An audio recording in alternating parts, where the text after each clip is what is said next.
টয়লেটের জন্য যেন কেউ কষ্ট করতে না হয়, কেননা টয়লেটের কষ্ট অত্যন্ত বেদনাদায়ক। আসসালামু আলাইকুম ওয়া রাহমাতুল্লাহি ওয়া বারাকাতুহু। পল্লী বন্ধু পরিবারের পক্ষ থেকে সবাইকে স্বাগত জানিয়ে আজকের ভিডিওটি শুরু করছি। আমি বান্দা মনিরুজ্জামান কাদের। প্রিয় দর্শক, আপনাদেরকে কিছুদিন আগে একটি আপডেট দিয়েছিলাম যে এমন একটি পরিবারের, যে স্ক্রিনে দেখতে পাচ্ছেন, এমন একটি পরিবারের আমি একটি টয়লেট করে দেওয়ার উদ্যোগ গ্রহণ করেছি। আলহামদুলিল্লাহ, প্রথমে একটা দিয়েছে, এটা দ্বিতীয় ধাপে চলছে, দ্বিতীয় একটি টয়লেট। আলহামদুলিল্লাহ, প্রথমটা সম্পন্ন হয়েছে, এটা দ্বিতীয় টয়লেট।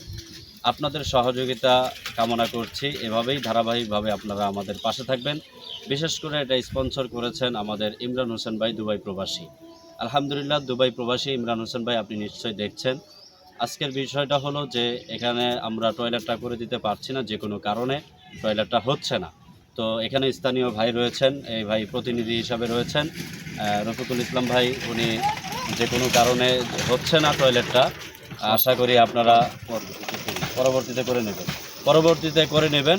এই জন্য আমরা এখানে হস্তান্তর করেছি।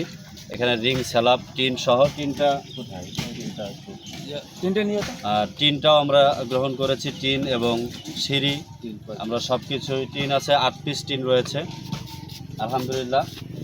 এখানে টিনও আমরা সংগ্রহ করেছি, টিন দিয়েছি আলহামদুলিল্লাহ। পর্যায়ক্রমে যখন তারা লাগবে, যখন তারা আসবে, পরবর্তীতে সময় সুযোগ হবে আমাদের এই রফিকুল ইসলাম ভাইয়ের মাধ্যমে, পরবর্তীতে ইনশাআল্লাহ এই টয়লেটে স্থাপনা করা হবে। দর্শক, আপনারা যেভাবেই আমাদের পাশে রয়েছেন, পল্লী বন্ধু পরিবারে রয়েছেন, আমরা আশাবাদী আপনারা এইভাবেই থাকবেন ইনশাআল্লাহ।